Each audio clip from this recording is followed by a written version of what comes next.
Hello class, today we are going to discuss how to determine the order of the reaction from initial rate method.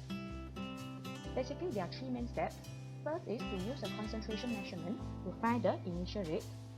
And second, use the initial rate from different experiments to find the reaction orders of each reactant.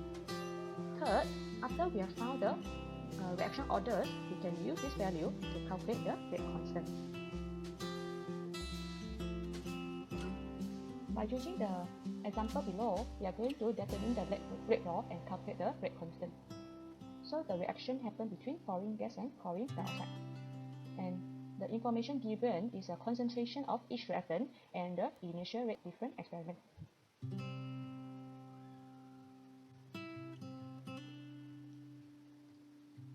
So first you can write the rate law in general, which is rate is equal to K, reactant chlorine power of X and reactant ClO2 power of Y.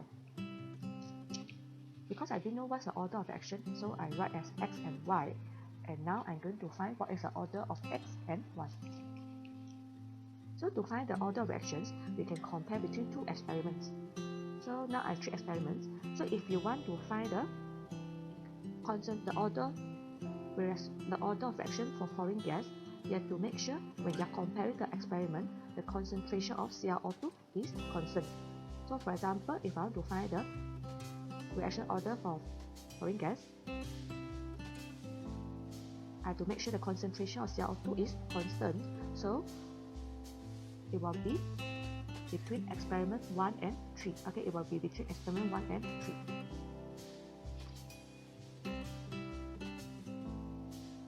Okay, so we can compare between experiment 1 and 3. Compare between experiment 1 and 3. So rate experiment 3 over rate experiment 1, and then you write down the general rate law. So based on the rate law, you substitute the value of the chlorine gas and also ClO2 and also the initial rate into the equation. So I can get the rate for experiment 3 is equal to rate constant, concentration of chlorine gas to the power of X, and concentration of ClO2 to the power of Y. And the bottom one, the information is coming from the experiment 1, where initial rate is 1.2 times 10 to the power of -3, equal to rate constant 0.1 to the power of X and 0.01 to the power of Y. So based on this information, because in the reaction constant for the reaction will be equal, so I can cancel out, and I can cancel out the concentration of ClO2 because they are also equal. So what I left after the cancelling will be 2.4 times 10 to the power of -3 over 1.2 times 10 to the power of -3 is equal to 0.2 to the power of X and 0.1 to the power of X. So based on this, I can do the calculation where 2 to the power of Y is equal to 2 to the power of X.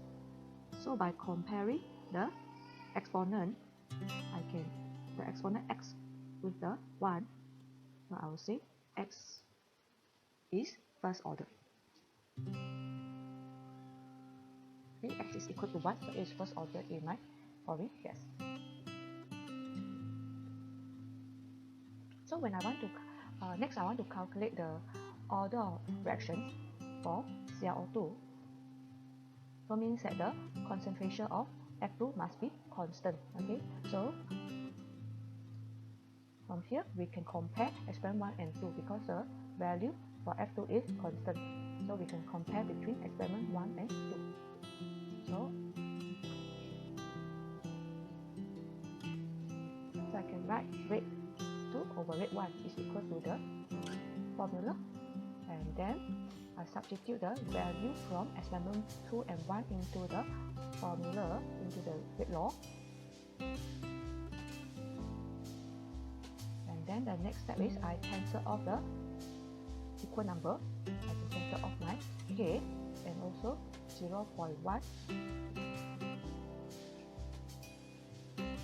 So the leftover will be 4.8 times 10 to the power negative 3 over 1.2 times 10 to the power negative 3 equal to 0.04 power of y over 0.01 power of 1.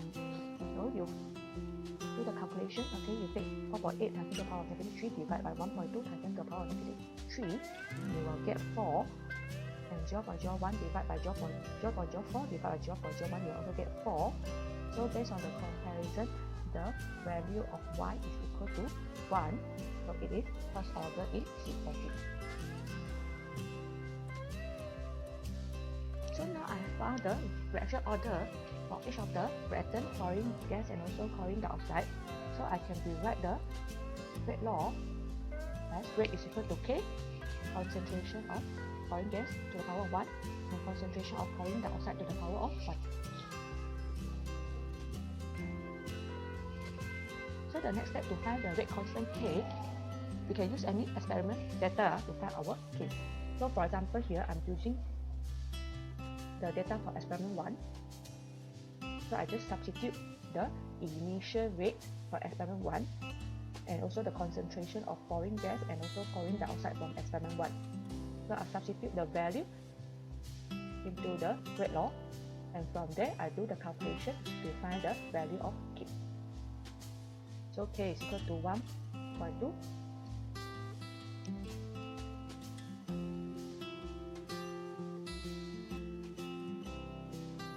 So the unit of K can be different based on the overall reaction order. So when the overall reaction is 0, my unit of K can be written as mole per liter per second, or you say big capital molarity per second. And when it is first order, the unit of K is per second, and when it is second order, the unit of K can be liter per mole per second or per molarity per second. So how do we get the unit of K?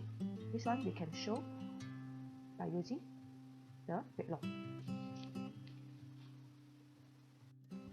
So next I'm going to show you how to find the unit of K from the overall order of reaction.